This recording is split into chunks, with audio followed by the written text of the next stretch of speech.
Com o fim da Segunda Guerra Mundial em 1945, a Europa precisava se restabelecer política e economicamente. Dessa necessidade surgiram os primeiros esforços para unificar o continente. A tentativa inicial foi a criação da Comunidade Europeia do Carvão e do Aço, em 1951. Mais tarde, em 1957, essa organização passou a se chamar Comunidade Econômica Europeia, prevendo a livre circulação de mercadorias, capitais, serviços e pessoas entre os países membros.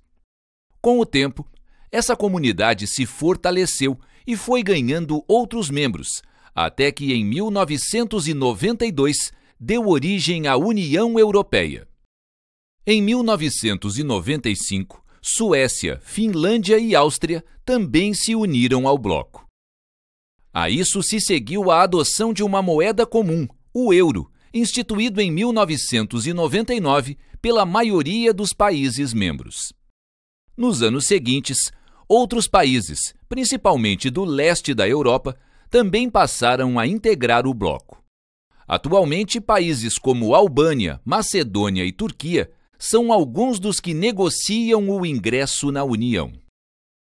Instituições como o Conselho Europeu, o Parlamento Europeu e a Comissão Europeia formam a base da organização política do bloco.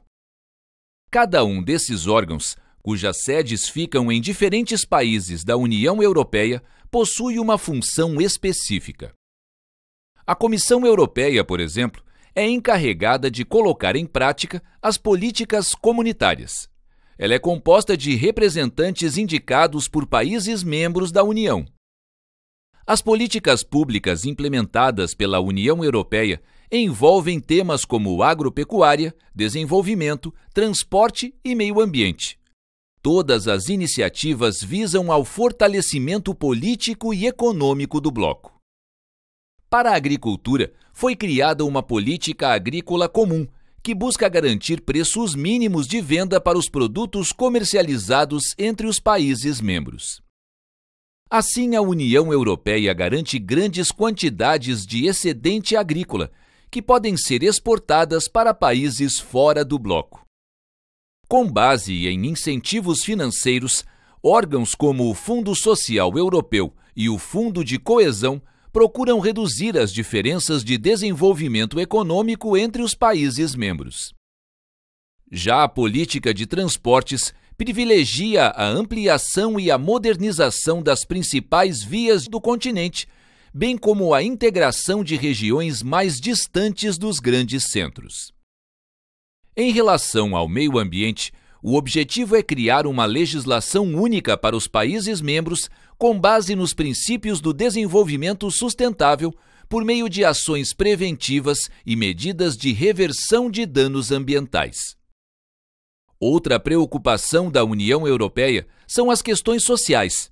Até hoje, parte dos seus países membros adota uma forma de organização político-econômica conhecida como Estado de Bem-Estar Social.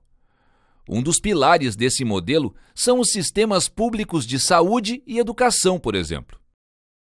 O estado de bem-estar social estimula o desenvolvimento humano por meio de políticas como seguro-desemprego e previdência social. Mas ao longo das últimas décadas, as crises econômicas e as medidas adotadas para recuperar as economias europeias têm provocado mudanças importantes nas políticas sociais. Um marco dessa mudança foi a crise econômica internacional iniciada em 2008. Ela provocou o endividamento de muitos países da União Europeia, obrigando seus governos a reduzir investimentos em programas sociais.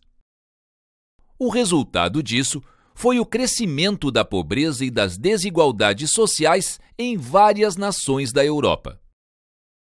A imigração de trabalhadores do leste europeu e de regiões da África e do Oriente Médio provocou o crescimento da oferta de mão de obra no continente. Isso se somou à queda de barreiras fiscais e ao aumento das desigualdades econômicas entre os países do bloco, culminando no aumento das taxas de desemprego. Nesse contexto, manifestações nacionalistas ganharam força no continente. Além disso, movimentos políticos conservadores passaram a defender o fim da integração econômica. O maior exemplo disso foi o Brexit no Reino Unido.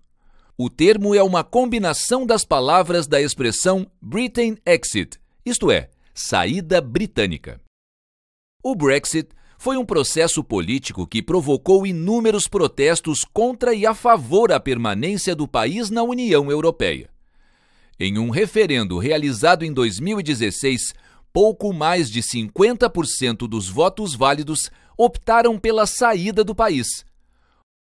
Com isso, o governo iniciou negociações para que os países pertencentes ao Reino Unido abandonassem a União Europeia e não participassem mais dos acordos de livre comércio e circulação que existem no interior do bloco econômico. Muitas pessoas comemoraram a decisão britânica e passaram a defender movimentos semelhantes em outros países da Europa. Na França, por exemplo, foi criado o Frexit. Tais ações podem ameaçar a solidez e até mesmo a continuidade da União Europeia nos próximos anos.